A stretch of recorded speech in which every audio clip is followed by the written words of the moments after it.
자, 이번 시간은 교재 298페이지 챕터 3장에 나와 있는 장기 수선 계획을 한번 살펴보실까요? 교재 페이지 298페이지. 여기 보면 챕터 3장에 나와 있는 장기 수선 계획에 대해서 나와 있는 부분에 일단 여기 이제 챕터 3장 1번에 가면 장기 수선 계획의 이제 수립이다 이제 그래서 일단 1번에서 동그라미 1번에 이제 살펴볼 부분들은 일단 장기 수선 계획은 일단 보면 일단 한번 볼까요? 장기 수선 계획 했었던 부분 좀 잠깐 이전에 기본할 때 잠깐 설명드렸던 부분 조금 보완하고 바로 들어가면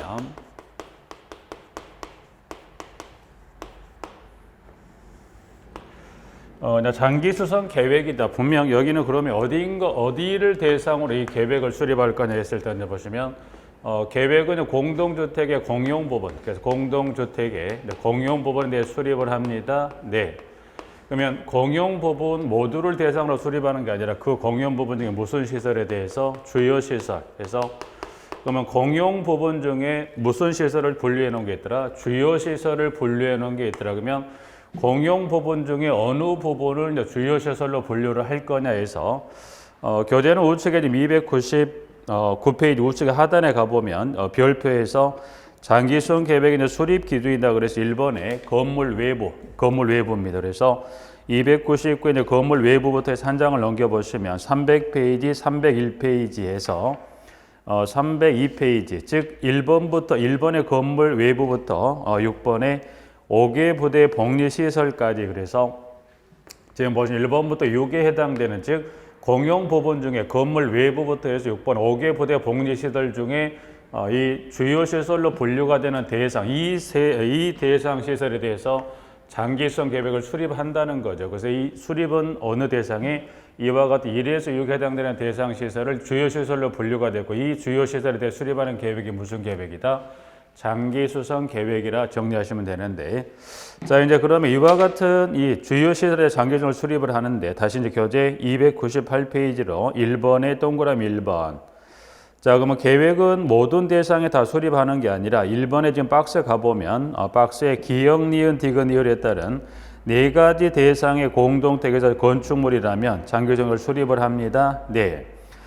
일단 여기 이제 수립은 지금 1번에 뭐 여러 가지 지문이 쭉 해서 나와 있긴 합니다만 가장 이 현재 지문의 포인트는 이거죠. 이 지금 규모는 지금 나와 있는 규모는 보면 지금 나와 있는 네 가지 중에 지금 박스에 들어있는 기역에서 리을에 해당하는 해당되는 공동대 주택 또는 건축물에서 이 수립을 하는데 자 그럼 수립을 누가 할 거냐? 수립이다 보시면 지문에 보면 사업주체가 수립하거나 또는 누가 합니까? 리모델링을 하는 자. 그래서 리모델링을 하는 자가 수립을 합니다. 그래서 일단 규모는 지금 이 박스에 네 가지가 나와 있으니 한번 살펴보시면 될 것 같고요. 자, 그럼 이제 네 가지 규모에 해당한다면 이제 수립 주체라기보다는 이 수립을 했던 이 중에 어느 하나 해당자가 수립했다면 이제 그 경로. 여기는 그 경로만 좀 주의해서 보시자. 그럼 이제 경로란 것은 사업 주체가 수립을 하던 또는 리모델링 수립을 했던 간에 수립했다면 이 계획은 거쳐서 넘어갑니까? 바로 넘어갑니까? 했을 때 보면 분명 사업 주체가 수립하든 리모델링 하는 자가 수립하든 간에 이 인계 절차는 보면 누군가는 중간 단계를 거쳐서 마지막으로 넘어갑니다. 그래서 여기 1번의 지금 결론은 보면 여기는 누구를 거쳐서 그래서 수립을 했다라면 사업 주체 또는 리모델링 하는 자가 사용검사권자에게 제출했다면 그 사용검사권자 최종적으로 공동택에 이걸 누구에게 인계합니까? 물어보는 부분들인데 여기도 뭐 여러분들이 좀 시간이 지나면 이 착각을 하시는 부분들이 마지막 이 세 번째 이제 수립을 해서 중간 단계를 거쳐서 마지막으로 넘어가는 이 세 번째 단계를 많이 여러분이 혼동하시는데 세 번째 단계는 여기 누가 나와야 돼요? 공동주택의 누구에게? 사용검사권자가 관리주체에게 넘깁니다. 그래서 지금 동그라미 1번에 가장 포인트 여러 가지 지문이 쭉 나와 있는데 보시면 수립을 해서 사용검사권자를 거쳐서 마지막 최종적으로 누구에게? 관리주체에게 넘어간다라는 지문입니다. 그래서 1번 그 부분을 통해서 한번 읽어봐 주시면 될 것 같고요. 자, 그 다음 장기 수선 계획의 이 파트에 가장 출제 빈도가 높은 부분들이 밑에 그 박스 밑에 가보면 지금 2번하고 3번 2, 3번은 장기수선 계획의 조정 주기입니다. 조정 주기. 그래서 장기수선 계획의 조정 주기에 관련 현재 교재상 문항 번호 2번하고 3번. 그래서 장기수선 계획파트 가장 출제 빈도가 높다면 요 2, 3번에 따른 조정 주기 쪽은 꼭 전체 확인하셔야 되는데 일단 2번하고 3번. 조정의 주체는 입조대비 회의와 관리 주체가 조정을 합니다. 그래서 일단 2번에 가보죠. 조정은 원칙에 따른 주기와 예외적인 어떤 상황이 발생했을 때 조정이라는 주기 두 가지를 구분하는데 지금 2번입니다. 2번은 지금 장기수선 계획을 3년마다 검토하고 필요한 경우 이를 0으로 정하는 바에 따라 조정하며 그러니까 3년마다 주기적으로 하는 게 아니라 3년의 주기가 도래했을 때 검토를 해보니 필요하다면 조정할 수도 있고 그렇지 않으면 조정하지 않을 수 있다는 건데 꼭 3년마다 조정한다는 게 아닙니다. 그래서 문항 2번 확인하고요. 자 그러면 2번이 원칙에 따른 주기의 조정에 내용한다면 3번. 그럼 3번은 꼭 3년마다 검토하고 필요하면 조정할 거냐? 그런데 3년에 이 동그라미 3번에 가보니까 자 주요 시설을 신설하는 등 여건상 필요해서 전체 입주자 과반수 서면 동의를 받은 경우는 3년 전에 뭐 할 수 있다? 조정할 수 있다. 이제 그래서 2번하고 3번 이 조정에 관한 주기 원칙과 예외적 규정 한번 확인하시고요. 4번입니다. 4번은 그러면 지금 장기수선 계획을 검토하고 필요하면 조정하고 조정하지 않을 수 있다고 그랬어요.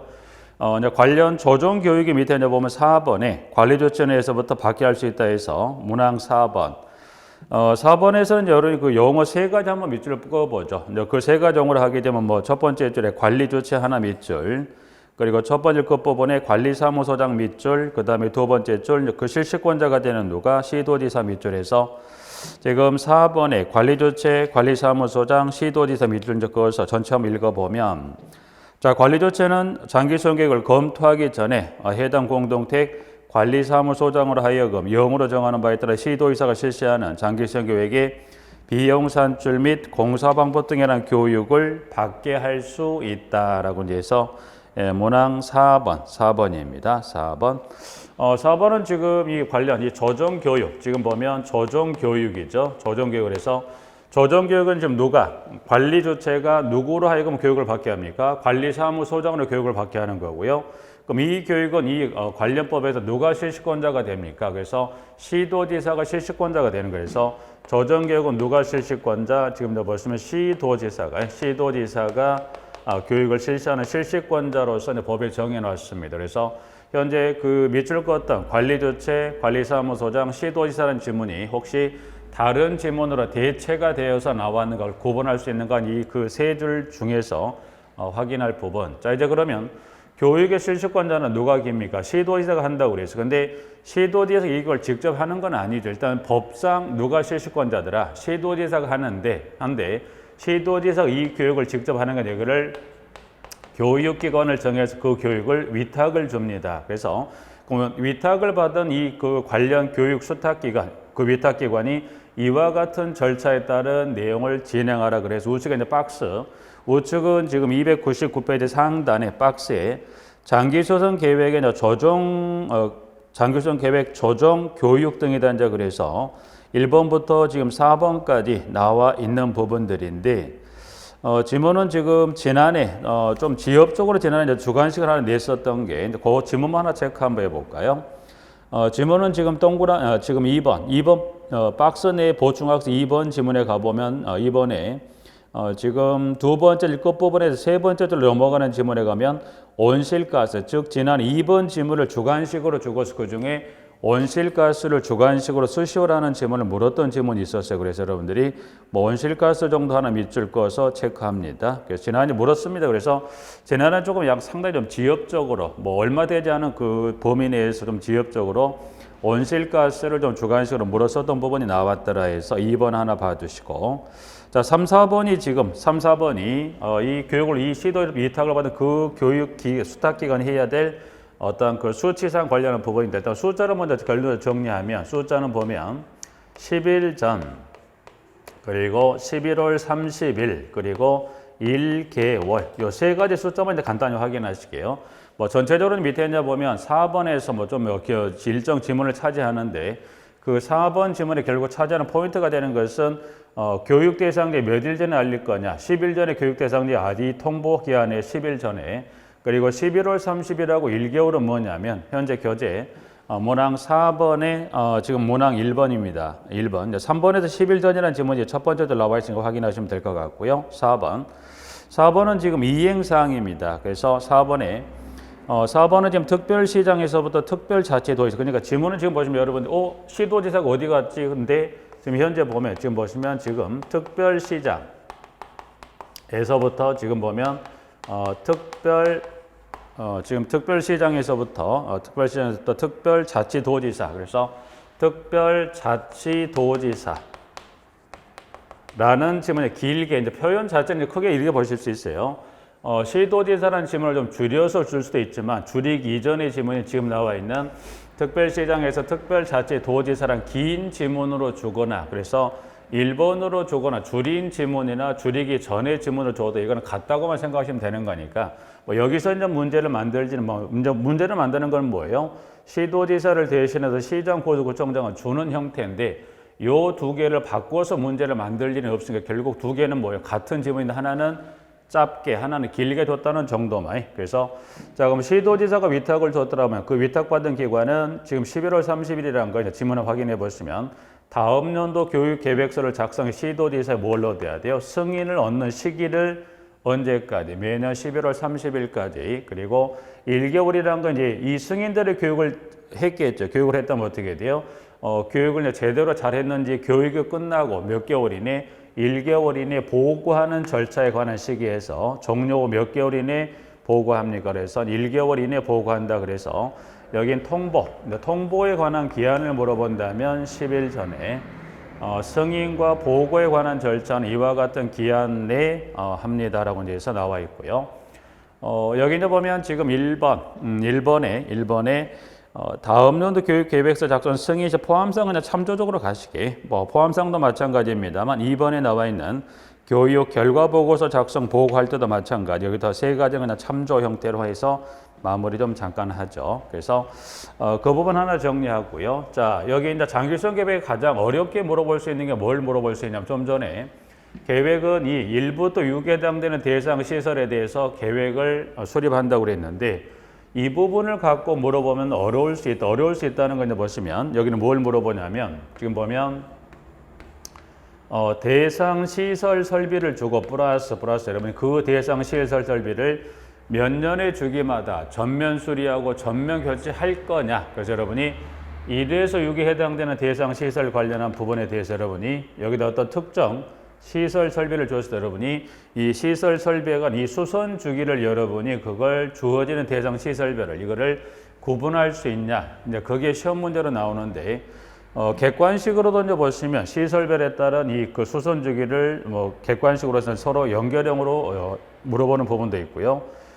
지금까지 전체적으로 봤을 때 주관식으로 한 두 가지 정도 시설 설비를 주고 연수를 쓰는 것도 문제를 출제했었던 겁니다. 그래서 여기 이제 여러분 이제 보시면서 그러면 이거를 전부를 다 어떻게 합니까?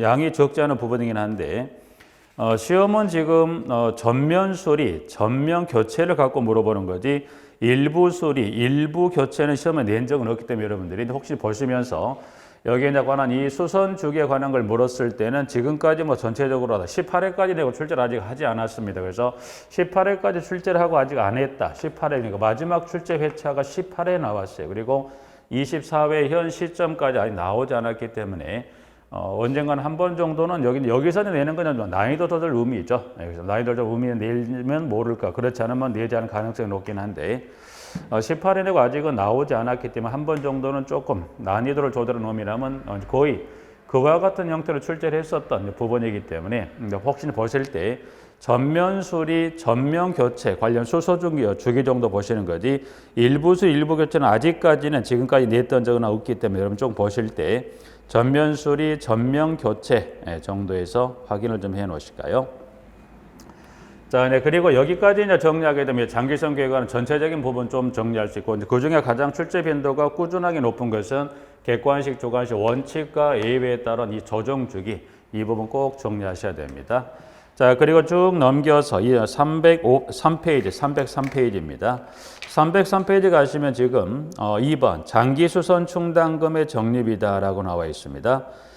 장기수선 충당금은 지금 2번에 1번에 가보면 관리조치는 장기수선 계획에 따라 무슨 시설, 공동체 무슨 시설인가요?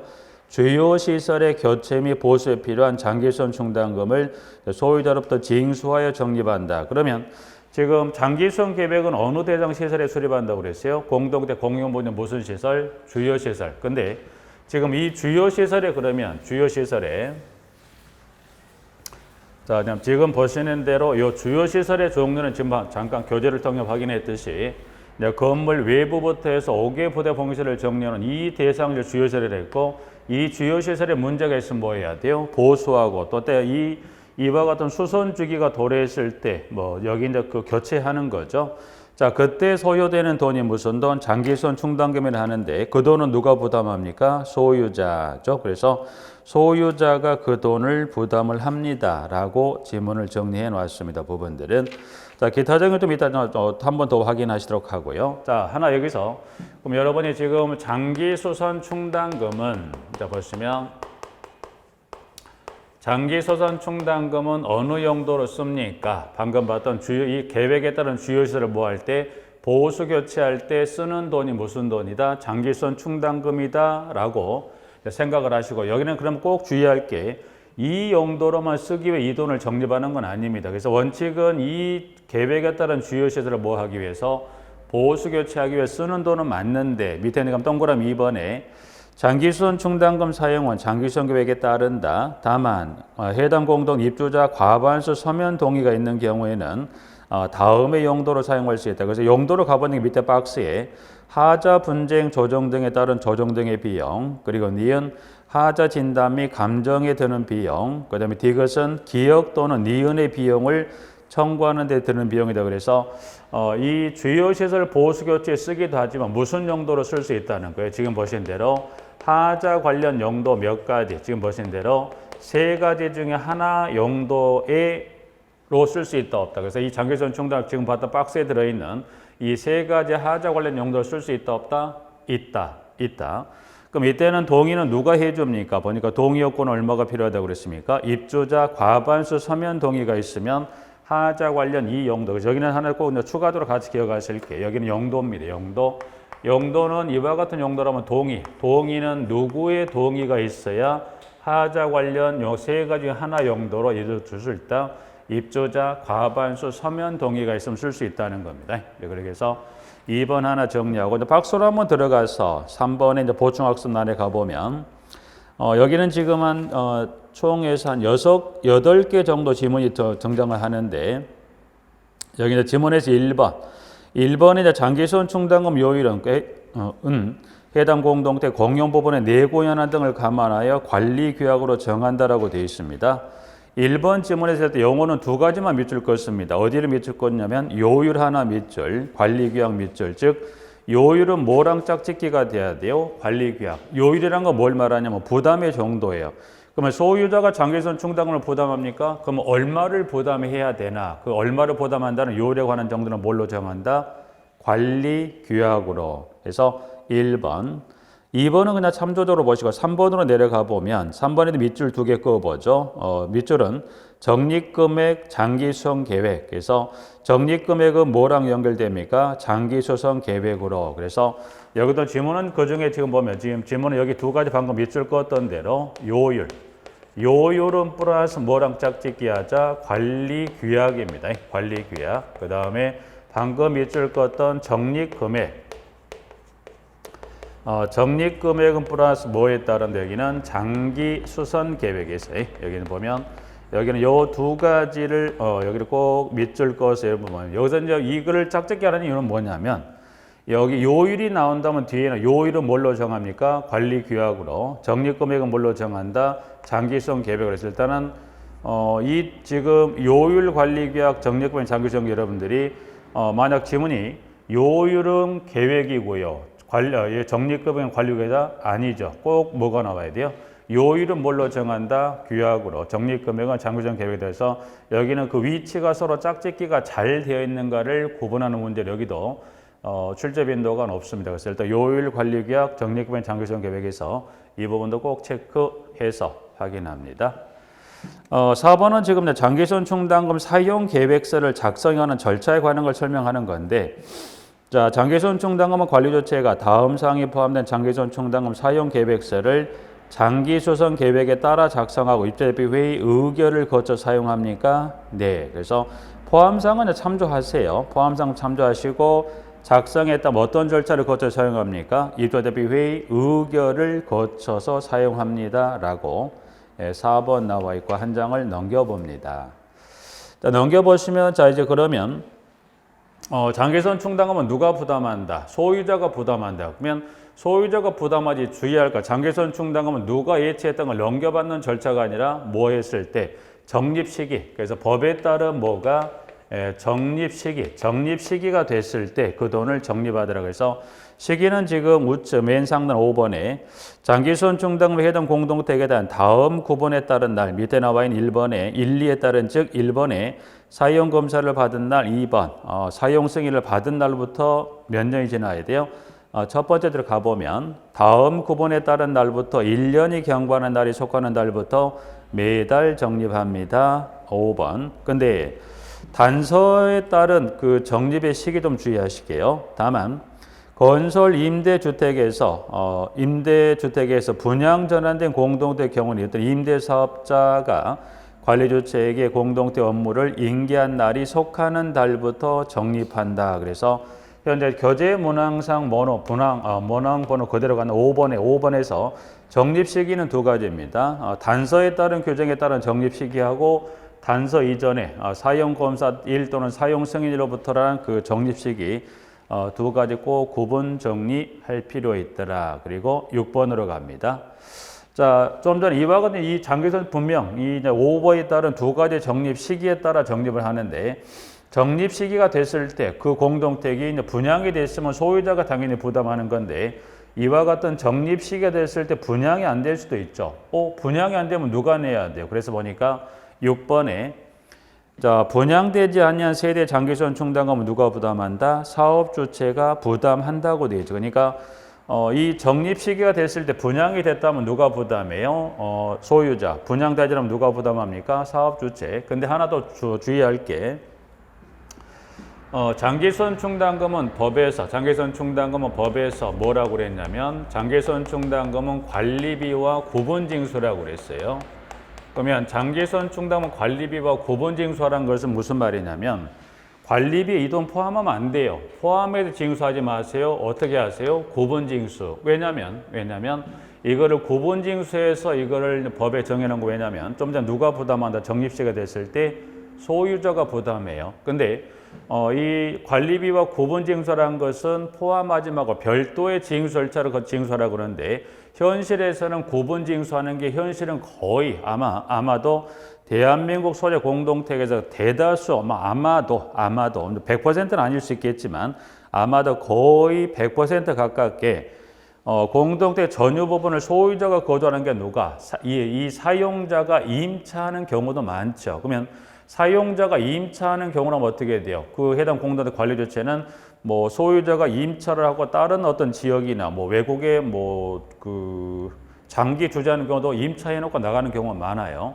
그럼 그런 경우는 어떻게 징수할까? 막막하다 보니까 어떤 경우가 대부분 현실에서는 법에서는 구분이라고 되어 있지만 현실은 대부분 임차에 들어간 누가 사용자가 소유자를 대신해 납부하는 경우가 많은데 법에서는 구분하세요. 근데 현실은 이게 어렵다 보니까 대부분 포함에 부과하다 보니까 이런 상황이 발생을 해서 7번에 가보면 소유자는 장기소송 충당금을 사용자가 대신 납부한 경우는 그 금액을 반환한다고 되어 있고요.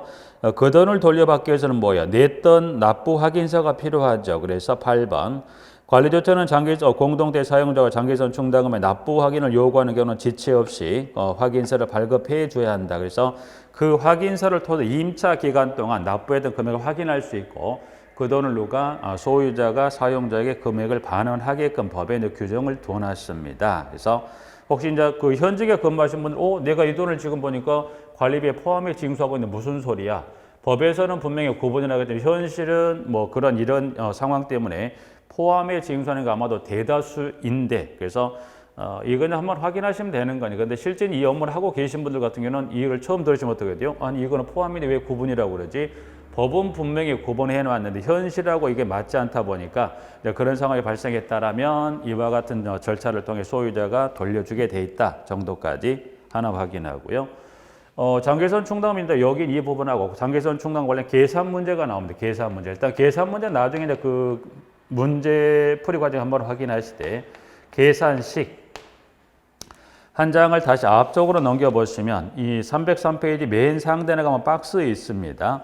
월간 세대별 장기선 충당금 산정 방법이다 그래서 밑에 이제 그 박스 내용 들어가 보면 일단 계산 문제는 일단은 지금은 계산 문제를 푼 뭐 시기가 아니니까 뭐 넘어갑니다만 지금 월간 부담할 장기선 충당금 계산식은 여기 분자 분모에 뭐가 들어가는 식을 기하는 가장 중요하다 그래서 계획 기간 중에 수선비 총액을 뭘로 총 공급 면적 곱하기 12 곱하기 계획 기간을 나누어서 그거를 곱하기 뭘로 합니까? 세대당 주택 공급 면적으로 이거를 곱해 주게 되면 월간 부담하게 될 그 장기전 충당 계산 그 금액이 산출이 되는 거기 때문에 지금은 이제 계산 문제 뭐 적용 푸는 게 아니기 때문에 여러분 이 식입니다. 그래서 이 식을 꼭 기억해 놓으시게. 이 식을 가지고 이 식 그대로 주는 게 약간 이 식을 변형을 해서 계산 문제로서 한 번은 객관식으로서 그 오지선다형에서 고르는 문제, 또 한 번은 주관식으로서 그 수치를 계산해서 쓰는 문제로 두 번을 냈었던 시기이기 때문에 근데 그게 이제 17회까지 내고 아직은 나오지 않았으니까 나올지는 모르겠지만 일단은 그래도 장기선 계획이나 장기선 충당금 파트는 거의 거의 이제 보면 회에 따라서는 거의 평균적으로 보면 하나 문제 하나 계획에서 하나 충당금 하나 또 적게 나온다면 이 두 개를 묶어서 한 문제로 해서 나오는 경우가 있다 보니까 여기까지가 이제 보면 장기선 계획, 장기선 충당금 전체 정리할 내용의 전부라고 보실 수 있어요. 그러니까 양은 얼마 안 되는데 비례해서 출제 문항에 적지 않게 나오기 때문에 장기선 계획이나 충당금 꼭 정리할 필요가 있더라 해서 확인하시게요.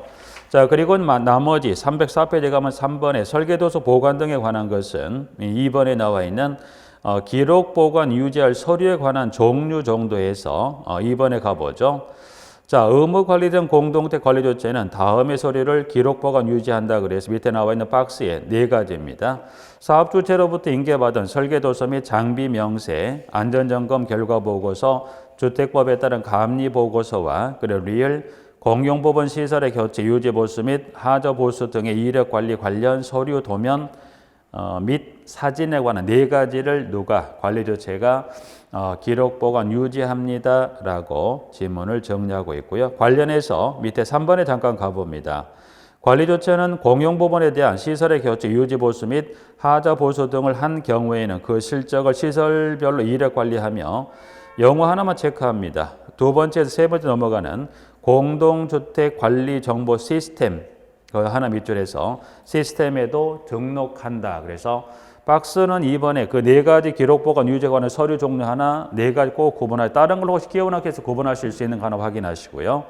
3번에서는 영어 어디에 등록합니다. 그래서 공동주택 관리 정보 시스템에 등록한다는 것까지 거기까지만 정리하죠. 그래서 여기까지 전체적으로 먼저 그 설계도서 보관은 여기서 한번 이제 그 2가지 정도 확인하시고 장기선 계획, 장기선 충당 꼭 정리합니다. 예, 그래서 여기 출제 빈도가 있다, 그렇다. 지금까지 봤을 때 그래 하나 확인하시고 넘겨보면 307페이지 각종 시설 관리라고 나와 있어요. 부분들은 여기 이제 보면 건축물 관리 관련해서 균열이나 백화, 결로 단열에 관한 부분 좀 나와 있습니다. 간단히만 교재도 그렇게 여기 내용을 많이 넣지는 않았어요. 그래서 여러분이 간단한 개념 정도만 정리하시고 마무리하겠습니다. 부분들은. 자, 교재는 일단은 그 중에 먼저 균열 이제 보수공법이 나와 있는데 간단히만 보죠. 균열입니다. 균열은 먼저 균열에 관한 건데, 자, 균열은 뭡니까? 구조체 금이 같더라. 이제 구조체는 이게 예를 들어서 구조체가 있다. 이와 같이 일정 구조체와 같이 구조체 균열이 발생했다. 그래서 이거를 균열이라 합니다. 그래서 균열의 밑에는 보면 이 균열이 발생해서 보수에 관한 공법 정도만 간단히 확인하시기 그래서 균열의 이제 보수 공법은 간단히 크게 네 가지로 정리해 놓았습니다. 그래서 보니까 표면 처리 공법, 충전 공법, 주입 공법하고 철물 보강 공법에 대한자라고 해서 나와 있는데 일단 여기 이제 균열은 지금 이제 교재상에 나와서 이 균열에 따른 보수 공법. 일단 거기에 봐서 그 균열 보수 공법 몇 가지가 있더라. 네 가지 보수 공법이 있다고 해서 여러분들이 지금 이제 표면 처리, 충전, 주입, 철물 보강 공법에 대한 그래서 나와 있는 부분들일 때 여기는 이 네 가지 공법이 어떤 형태로 균열을 보수하는지 큰 틀에 관한 개념만 정리하고 구체적으로 균열에 관한 공법에 관해서 물어볼 여지는 않는데 이제 일단 그러면 표면 처리 공법은 뭘 생각하시면 되냐면 지금 보면 콘크리트 표면에 피막을 형성하여 주는 공법으로서 가장 미세 균열의 보수 공법이라고 그랬어요. 여러분이 표면 처리 공법 뭘 생각하시면 되냐면 균열은 균열인데 이 균열의 구조에 크게 영향을 주지 않아요. 근데 영향을 주지 않는데 미세한 균열이 많다는 거예요. 미세 균열이 많아요. 그럼 이 미세 균열이 여기 그러면 미세 균열이 발생을 했고 구조체 영향을 주지 않고 균열이 더 이상 진행하지 않아요. 그러니까 미세한 균열이 발생했는데 뭐 균열도 더 이상 진행하지 않냐고 이 구조체 표면에 발생한 다수에 있다. 그러면 이때는 이 균열별로 이거를 보수하는 게 힘들더라. 근데 이거를 뭐 해버리자는 거죠. 여기 이 구조체 표면에다가 뭘 해버리자. 이 균열 부위 개소별로 다 하나하나 보수한다는 게 말고 여기다가 뭘 해버리자. 방수성이 높은 피막을 여기다 덮어 씌워버리자는 거예요. 개별 보수가 너무 많고 힘든 이걸 뭐 여기다 방수성 높은 피막을 덮어 씌워버리면 어떻게 돼요? 균열 부위가 이게 균열 그 미세 균열 표면에 이 막이 씌워지면서 뭐 이와 같이 보수하는 공법. 쉽게 여러분 이걸 뭘 생각하시면 돼요? 화장을 하면 대부분은 뭐 어떤 여러 가지 목적도 있긴 하겠지만 얼굴에는 김이나 잡티 같은 화장하면 싹 보이지 않죠. 그 개념으로서 이제 표면 처리 공법 잠깐 봐주시면 되고 이제 충전 공법 조금 주의해 볼까. 여기 이제 균열부에 따라 콘크리트 표면을 UV형으로 커팅하다. 근데 쉽게 말하면 균열부 이 측면에 봤을 때 균열부가 있다면 이 균열부가 있다면 이 균열부 이거를 V자형으로 이거를 파내는 거예요. V자로 파내거나 U자 형태로 이걸 파내는 거예요. 균열 부위를 파내고 여기다가 약품을 이거 파내고 여기다 약품을 채워 보수하는 거 이거를 충전 또는 충진해서 균열부를 UV로 파내고 보수한 걸 뭐라고 그랬습니까? 이거를 충전 또는 충진, UV형으로 커트 잘라낸다는 질문 나오면 찾으시면 될 것 같고요. 자, 그 다음에 주입공법은 균열의 표면뿐만 아니라 내부까지 충전한 공법으로서 이제 거기까지 약품까지 보실 거라고 보면 여기는 보면 충전은 UV로 잘라냈습니다. 여기도 뭐 균열벽이 있겠죠. 균열벽이 있다면 여기는 파내지 않아요. 그냥 그대로 둡니다. 그대로 두고 여기다가 여기다가 약품을 여기다 집어넣어서 이 약품이 이제 스며 들어가면 구조체 일체화가 되면서 균열을 보수하는 공법. 이게 주입공법이다 개념 정도. 여러분이 주입공법은 이제 보시면 쉽게 가장 쉽게 비교할 수 있는 일상생활에 이마에 주름이 있다. 주름이 있으면 거기도 뭐요? 보톡스 맞으면 주름이 쫙 펴지는 개념에서 약품을 그 균열부에다가 집어넣어서 균열을 보수하는 게 뭐가 있더라? 주입공법. 자, 그 다음에 철물보강공법. 철물보강공법 보면 그 미리는 크게 신경 쓰지 마시고요. 보면 철물 그 개념은 뭐가 있냐면 지금 보시면 철물보강이다. 그래서 균열은 보시면 철물보강공법에서 철물보강공법이다라고 되어 있는데 철물보강공법 쉽게 말하면 이 균열 부위가 커요. 균열 부위도 크지만 균열이 계속 진행형 균열이다면 이 활성 균열은 어떻게 돼요? 균열이 계속 균열이 이제 발생했는데 이게 멈출까 해서 여기 날짜를 적어봤더니 계속 균열이 계속 진행하면서 균열 폭이 계속 커지는 거예요. 그럼 어떻게 해야 돼요? 균열이 여기 아주 미세균열 같은 게 아니라 균열이 발생했는데 계속 균열이 진행해도 그 폭도 더 커집니다. 그럼 어떻게 해야 돼요? 이때는 단순 이런 형태로 보수해서는 이게 균열 보수가 안 된다는 이야기예요. 그러면 뭐 하더라? 강제 앵커 공법이 있는데 이제 균열 공법 이제 크게 보면 크게라기보단 간단히 보시면 자, 강제 앵커 공법이 있고 또 하나 강판 압착이다. 그래서 강판 압착 공법 있다 정도만 보시면 돼요. 그래서 그러면 강제 앵커 공법 뭐고 강판 압착은 뭐냐 했을 때 그 방법들이 있더라 정도에서 앵커란 건 이 균열이 발생하면 그 균열 부위를 이 앵커를 가로질 여기다가 해서 고정을 시켜 잡아주는 거죠. 그래서 고정을 해서 잡아주면 어떻게 되죠? 균열이 발생을 했는데 이 양쪽에서 이 앵커로서 양쪽에 지지해서 이거를 잡아주면 어떻게 되죠? 균열이 진행되는 것도 막아주면 또 폭이, 균열 폭이 더 이게 넓어지는 거 막아주는 이게 지금 강제 앵커라고 보시면 돼요. 개념상으로. 그 다음에 강판 말고 그 강판은 뭐였더라? 그 강판을 균열부에 뭐에 압착을 해 붙여버렸다는 거 생각하시면 되죠. 그래서 여러분들이 요건 가장 쉽게 이제 보시면 주로 이제 보면 인장력을 받는 보나 아니면 하중을 받는 어디예요? 그 기둥에 이 강판을 압착을 해서 균열을 보수하는 게 쉽게 말하면 예를 들어서 기둥이 있다고 볼까? 기둥이 있습니다. 자, 기둥 같은 경우는 물론 균열이 발생하지 근데 기둥이 있다면 기둥은 보면 이 슬라브 이 하중으로 인해서 균열이 분명히 발생을 할 건데 자, 균열이 발생했어요. 이거 보수합니까? 보수해요. 보수를 하더라도 어떻게 이 하중 때문에 또 뭐 할 수 있다? 균열이 발생하니까 일단 그러면 균열을 여기 보수를 먼저 하고 균열을 보수하고 여기다가 뭘 붙여버리자는 거예요. 여기다 뭘 붙여버리자? 강판 압착에 그러니까 강판을 가져다가 여기다 에폭시 소지를 붙여놓고 여기다가 그 바깥쪽에 강판을 붙여 이게 사면에 삥 둘러서 이 기둥의 사면에 삥 둘러서 뭐 강판을 압착을 하죠. 강판을 압착을 하고 이 사면에 연결된 이 부분을 용접 처리까지 해줘보면 어떻게 돼요? 강판을 여기 압착하는 걸로 힘을 물론 받겠지만 내면을 다 둘러서 강판을 압착하고 연결부 이와 같은 뭐 용접 처리하면 어떻게 돼요?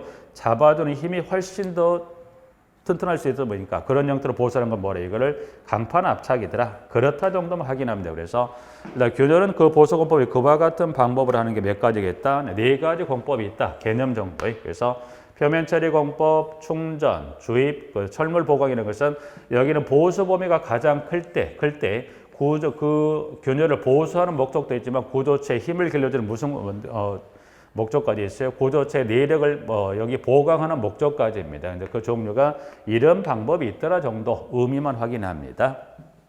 그래서 균열은 그 보수 공법 정도만 확인하고 마무리 좀 짓습니다. 자, 한 장을 넘겨서 백화 보죠. 백화. 자, 백화는 이제 보시면 백화는 보면 일단 여러분이 백화는 뭐를 씁니까? 시멘트. 그래서 일단 백화는 지금 어디에 발생합니까? 그래서 여러분들이 백화는 일상생활에 보시면 시멘트를 사용하는 개수에는 뭐가 발생합니까? 백화. 시멘트 속에 뭐 때문에? 석회성분. 시멘트 속에 석회성분하고 플러스 뭐가?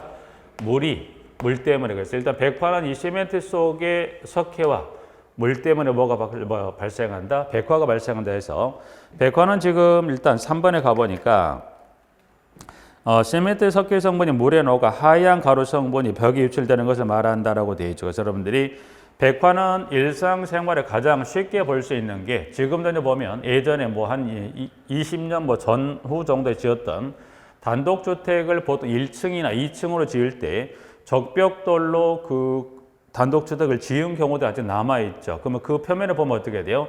적벽돌 표면에 하얀 가루가 끼어요. 그러면 하얀 가루 끼는 건 뭐 때문에요? 적벽돌로 그 단독지으면 어떻게 돼요? 이 벽돌 한 단 싸고 그 위에 모르타르 하나 그리고 또 한 단 벽돌 모르타르 한 단 쪼개 쌓아 올라가죠. 보니까 벽돌과 벽돌 사이 뭐가 접착 제거를 하는 거예요? 모르타르가 접착 제거를 하는데 그 모르타르에 뭐가 들어갑니까? 시멘트, 모래, 물을 배합을 해서 한 단 하나 쌓아 올라가다 보니까 시멘트 속에 있는 뭐가? 석회 성분이 뭐와 같이 다니는 거예요? 백화는 뭐가 있어야 돼요? 석회 혼자는 안 되고 꼭 뭐랑 같이 있어요? 물이 있어야 됩니다. 석회 성분 혼자는 뭐예요? 고절 밖으로 나올 수가 없고 이제 백화 같은 경우는 자체 보유서라는 개념이 무슨 말이냐? 시공을 할 때 예를 들어서 모르타르로 적벽돌을 시공할 때 어떻게 돼요? 이제 시공할 때 시멘트 모르타르 물을 배합을 해서 이제 보면 이 시공을 했다면 이게 그게 건조 경화되면 어떻게 돼요? 물이 없는데 그럼 이때 이 미물은 자체 보유수에 의해서 석회 성분이 끄집고 나오는 경우도 있지만 시공 후에 균열이 발생하면 균열 부위를 타고 뭐가 들어가요?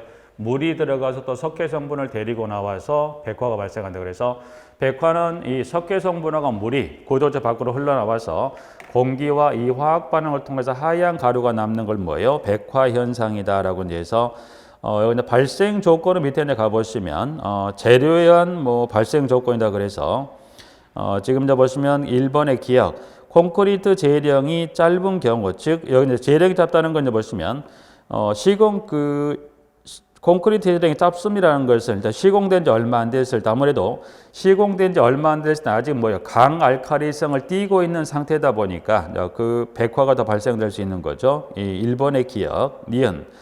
벽돌이 흡수율이 크고 소성 불량시란 것은 흡수율이 크다는 건 뭐예요? 흡수율이 크다는 건 뭐가 많이 발생할 수 있다? 물을 많이 빨아들일 수 있는.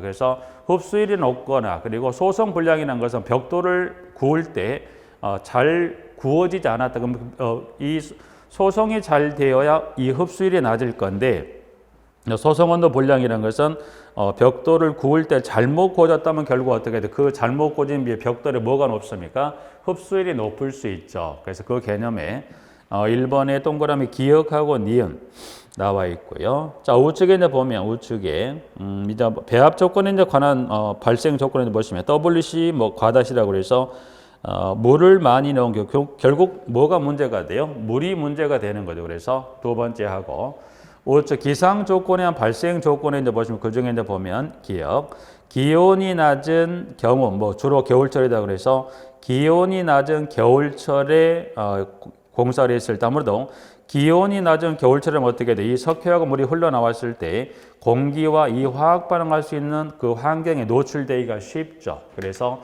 기억번에 그와 같은 환경이라면 그 다음에 니은 습도가 높은 경우다. 그래서 백화는 지금 크게 이제 보면 1번에 기역 니은 그리고 3번에 기역 니은 그 두 가지 정도 좀 체크하시게 부분들은 대책이나 제거는 그냥 쭉 간단히 읽어보세요 부분들. 여기는 시험 나오진 않습니다. 그래서 백화는 시험에 물어보면 그 발생 조건, 그 같은 밑에 나와 있는 그 1번의 발생 조건 쪽에서 1번의 기역 니은, 3번의 기역 니은에 관한 개념 정도만 정리하시면 되는 거고요. 이제 그 정도만 해서 백화는 마무리하시면 됩니다. 부분들은.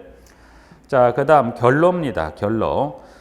결로는 지금 벽의 표면이나 고조치 않은 이슬이 맺히는 현상을 뭐라고 그래요? 결로. 그래서 자, 결론은 지금 보시면 결론은 원인은 지금 1번부터 5번까지가 나와 있는데 여기는 이제 보시면 지문에 이 한가로 1번에 원인 관련한 5가지 중에 이제 보시면 3, 4, 5번 그 세 가지 문항 좀 확인하시는데 자, 결로입니다. 결로라는 건 이제 이 습기 또는 물기가 맺히는 현상을 뭐라고 그래요? 결로인데 원인에서 이제 보시면 그 습도가 높다는 것은 뭐예요? 이 실내 이잉여 수증기가 많다는 개념이에요. 그래서 습도가 높을 때 단열재 시공불량은 뭐가 높습니까? 열관류율에서 열관류율이 높을 때 그래서 그 원인에서는 세 가지만 체크하시게요. 2번, 3번 그리고 표면 온도가 무슨 온도예요? 노점 온도 이하일 때 그래서 노점 온도 이하에서 3, 4, 5번은 일단 원인에 체크해 두시고요. 자, 결론은 지금 물기 또는 습기가 맺힙니다. 근데 그게 결론인데 종류는 보니까 크게 두 가지예요. 밑에 가보니까 양가로 2번에 첫 번째 표면결로입니다. 자, 이제 고조체가 있다고 예를 들어 고조체가 있으면 여기 보면 실내라고 볼까요? 철근 콘크리트 고조체라고 보시고 일단은 실외에서 표면결로라는 게 보시면 지문에 동그라미 1번에 외부 공기에서 벽체가 냉각되면 실내 수증기가 벽체 표면에 달라붙어서 발생한다고 되어 있는데 그리고 한 장을 넘겨보면 내부 결로가 있습니다. 실내 수증기가 벽 등 고조체 스며들어 고조체 내부에 발생하는 결로가 내부 결로. 3번은 그냥 버립니다. 내연결 결로는 기억하지 마시고 여러분들이 결로 종류는 두 가지만 기억하세요. 교재는 세 번째 내연결 그거는 시험에 안 나오고 그는 지금 예전에 초창기 때는 시험을 언급했던 지문인데 지금은 언급조차 않으니까 결론 여러분들이 무슨 결로만 기억하시냐면 표면 결로하고 무슨 결로만 내부 결로만 기억하세요. 부분들은 이것도 굳이 그 지문을 따로 기억할 거 없이 여러분이 보면 표면 결로는 뭐예요? 말 그대로 고조체 표면 이 물기 습기가 맺힌 게 눈으로 보이는 거 그게 무슨 결로? 이게 표면 결로입니다. 그래서 자, 고조체 표면에 이와 같은 습기가 맺혔다. 눈으로 보였다. 무슨 결로예요? 표면 결로. 내부 결로는 육안으로 확인할 수 없어요. 왜냐하면 육안으로 확인할 수 없다는 것은 이 표면에 맺혔던 이 물기 습기가 어떻게 돼요? 고조체 표면에 머무르지 않는 이게 고조체 내로 들어가서 어디가 맺혀 있어요? 고조체 내에 이 물기 습기가 맺히는 게 이게 무슨 결로에서 고조체 내에 맺힌 이 결로가 이게 지금 내부 결로죠. 그래서 내부 결로는 고조체 내부에 물기 습기가 맺혔다. 내부 결로. 표면에 맺혔다. 이게 무슨 결로? 이게 표면 결로에서 육안으로 보인다. 표면 결로. 육안으로 보이더라 무슨 결로요? 내부 결로에서 결론은 두 가지만 기억하시면 돼요. 구조체 표면에 맺힌 게 무슨 결로? 표면. 이 물기 습기가 구조체를 통과해서 어디에? 이 구조체 내에 들어가서 물기 맺히는 거 이건 뭐라고 그래? 이게 내부 결로입니다. 그래서 큰 틀에 관한 개념 확인하시고 자 그러면 방지 대책이 있습니다. 양가로 3번에 1번에 표면 결로에 관한 대책이 나와 있는데 기역본부터 비읍까지 나와 있는데 여기는 보면 그 지문 중에 미음하고 비읍만 체크하십니다. 비음, 비읍. 기타 6가지인데 그 6가지는 지금 일단 그 중에 2가지만 체크해서 미음하고 비읍. 실내 표면 온도를 실내 공기 뭐예요? 노점 온도보다 뭐 하더라? 높게. 노점 온도. 여러분이 노점 온도는 시설에 공부할 때 들어보셨을 텐데 노점 온도는 뭐예요? 노점 온도는 뭘 말합니까? 이슬이 맺힌 온도를 뭐라고 그래요? 노점 온도. 그래서 노점 온도보다 실내 표면 온도를 실내 공기 노점 온도보다 높게 한다, 낮게 한다? 이슬이 맺힌 온도보다 뭐예요? 높게 한다고 그랬습니다. 그건 어떻게 이해하시면 되냐면 자 예를 들어서 실내에 보면 맥주병 1이 하나 있고요. 맥주병 2가 있어요. 자, 맥주병 1이 있고 2가 있는데 맥주병 1은 이건 어디서 가져왔다? 이건 어디서 꺼내왔어요? 냉장고에서 꺼놓은 맥주병 1이 있고 꺼내왔고 1번은 2번은 이거는 실온 상태에서 보관한 맥주병 2를 꺼내왔어요.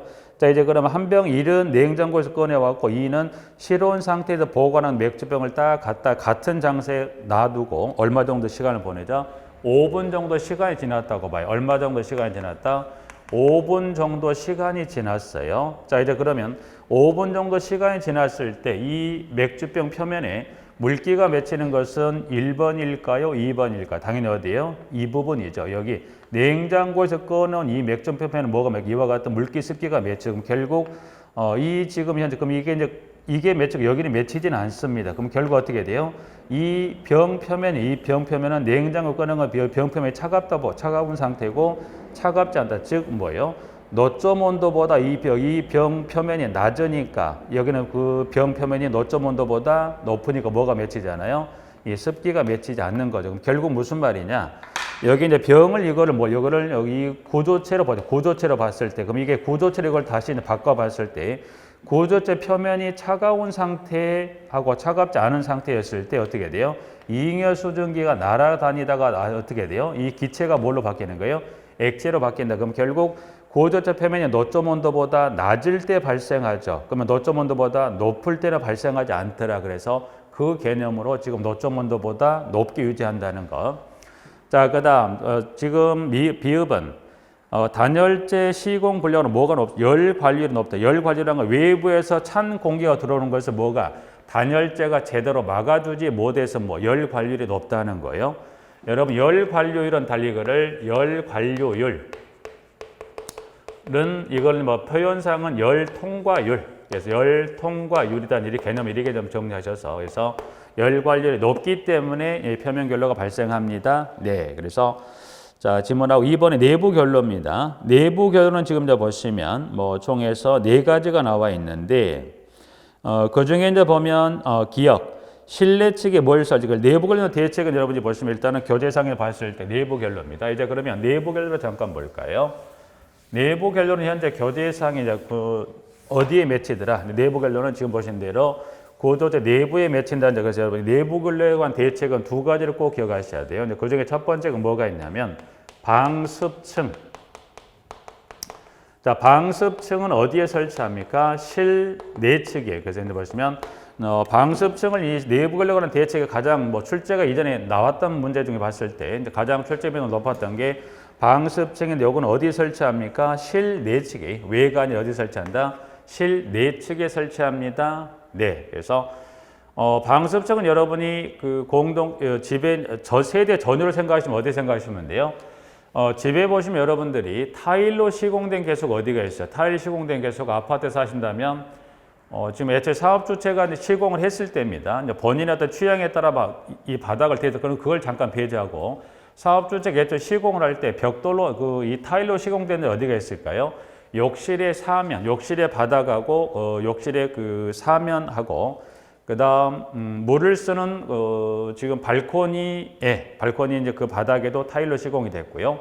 그다음에 주방에 가면 어디에요? 주방에 그 가스레인지 음식하는 조리하는 쪽에 보면 일부 타일을 시공해 놨어요. 그러면 그런 부분에 타일을 시공을 왜 시공을 해서 특히 이제 뭐 주방을 봤을 때 주방에 음식을 하면 음식하는 과정에 뭐가 발생해요? 어떤 그 습기 같은 게 발생하죠. 음식 조리하는 과정에 그 습기가 어디 달라붙습니까? 그 타일 표면에 달라붙어서 그게 구조체 안으로 들어간다 못 들어간다? 안 들어가죠. 그럼 결국 여러분이 여기서 말한 방습층이라는 건 뭐를 좀 생각하시면 타일을 생각하시면 됩니다. 그럼 결국 타일을 했다는 건 타일에 만약 이 습기 물기가 맺혔다. 그 타일을 투습해서 이게 고조체로 들어가지 못하게끔 뭐가 막아주는 거예요? 타일이 막아준다. 그럼 결국 타일이 무슨 역할을 하는 겁니까? 방습층 역할을 하는 거고 이건 어디에 설치가 되어 있어요? 실내측의 개념으로 그렇게 하나 확인하셔서 보시면 될 것 같고요. 하나, 지금 현재 교재는 그 내용에 빠졌는데 내부 관련 일단 1번 하나 체크하시고요. 지문은 따로 하나 꼭 하나 적어둘 게 뭐가 있냐면 내부 근로를 막기 위해서 단열을 하는데 단열은 무슨 단열이 나왔습니까? 그래서 여기는 단열은 외 단열입니다. 단열은 외 단열을 하는 게 좋습니다. 자, 밑에 이제 가면 단열 관련 설명이 나와 있죠. 밑에 이제 가보죠. 5번에 단열은 지금 내측 단열, 중간 단열, 외측 단열이라는 데서 나와 있는 부분들인데 뭐 내측, 외측, 중간 뭐 이거를 내단열, 외단열, 중단열이라고도 합니다. 이제 표현하기 따름이니까. 자, 그럼 단열을 잠깐 볼까? 단열을 이제 보시면 단열은 지금 세 가지. 그 중에 내단열하고 외단열을 봤을 때 말 그대로 실내측, 이와 같이 실내측의 단열한 걸 이게 무슨 얘기를 내측 또는 내단열입니다. 그럼 구조체 바깥쪽에 하는 거 이거를 외단열 또는 외측 단열입니다. 일단 여기는 두 가지만 놓고 설명을 하죠. 그러면 일단 이것만 먼저. 자, 그러면 이 내부 관련을 막기 위해서 무슨 단열이 났습니까? 외단열이죠. 외단열이 났다고 그랬어요. 여기 무슨 단열이 났다? 외단열이 났다. 한번 볼까요? 외단열이 나온 것은 이게 요걸 보시면 구조적으로 외울 필요가 없어요. 자, 이제 그러면 실내 측에 하는 게 내단열, 바깥쪽에 하는 게 외단열이라고 했어요. 자, 이제 그러면 내단열 했을 때 밖에 차가운 공기가 왔을 때 벽에서 그거를 막아줄 수 없다 보니까 어떻게 돼요? 차가운 공기가 그대로 구조체 내까지 들어오면서 이 구조체, 이 내부 온도가 어떻게 돼요? 노점 온도보다 높은 상태, 낮은 상태, 당연히 노점 온도보다 낮은 상태가 되면 어떻게 돼요? 물기 습기가 맺힐 수 있지만 그런데 여기 외단을 했다. 그럼 밖에 차가운 공기가 와서 이거를 구조체 표면에 왔을 때 어디서 막아줍니까? 이 구조체 바깥쪽에는 뭐예요? 외단을 단열재에서 이거를 차단하다 보니까 단열재 차다 보니까 이 구조체 내부 온도는 노점 온도보다 높다 낮다. 여기는 노점 온도보다 해서 내단열 하게 되면 노점 온도보다 여기 노점 온도보다 뭐함? 노점 온도보다 낮죠.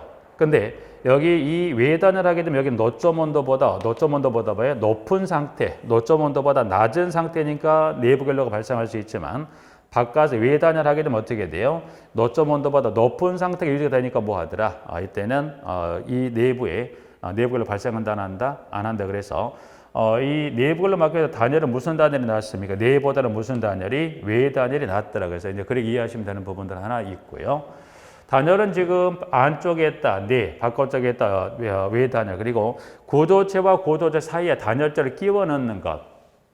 예를 들어 여기는 안쪽에는 철근 콘크리트를 하고 바깥쪽에는 어떤 그 치장의 목적으로 조적을 한단 쌓았다고 하면 어때요? 조적을 한단 쌓았다면 바깥쪽은 조적, 안쪽은 철근 콘크리트 구조체 이 사이에 이 구조체와 구조체 사이 단열재를 끼워 넣는 게 이게 무슨 이게 보면 중단열 또는 뭐 중간 단열이다. 이제 그래서 밑에 그 두 번째 중간 단열에 관한 것은 그 개념 정도 설명을 좀 해 두실까요? 그래서 개념 내단열, 중간 단열, 외측 단열에서 이제 보면 내단열, 중단열, 외단열 아니면 지금제 교재가 표현하기 때문에 개념은 이게 내단열, 외단열, 뭐 중간 단열 그 위치 개수 정도 하나 확인하시고 이 중에 지금 좀 전에 봤다 내단열 하게 되면 무슨 결로 발생 우려가 있다. 그래서 내단열 하게 되면 무슨 결로 발생할 우려가 있다? 이와 같이 내부 결로 발생할 우려가 있겠죠. 그래서 그 정도 개념 정도만 정리를 하십니다. 그래서 여기까지 이제 보면 크게 한 세 가지 정도 정리했나요? 균열 관련 공법에서 큰 뭐 개념 정리했었고 백화 관한 그리고 결로에 관한 단열에 관한 단열은 지금 여러분 내외 중간 외측 단열인데 보시면 그 중에 특히 이제 보면 내단열하게 되면 무순결로 유발 가능성이 있다. 이제 고조체 내부가 차가워지기 때문에 무순결로 발생할 수 있다. 내부결로가 발생할 수 있다는 개념 정도 정리해서 마무리 좀 하시겠습니다. 여기까지 이제 해서 5번의 단열에서 정리를 좀 하고요. 좀 쉬었다가 우측 2번에 설비 관리와 관련해서 보시면 여기는 설비 관리와 관한 것은 공동택 관련 그 설비를 포함한 기타 뭐 이론적인 부분 쭉 기술이 되어 있기 때문에 좀 쉬었다가 그 중에 첫 번째 급수 설비에 관한 부분의 내용 좀 정리하실게요. 좀 쉬었다가 급수 설비부터 살펴보시도록 하겠습니다.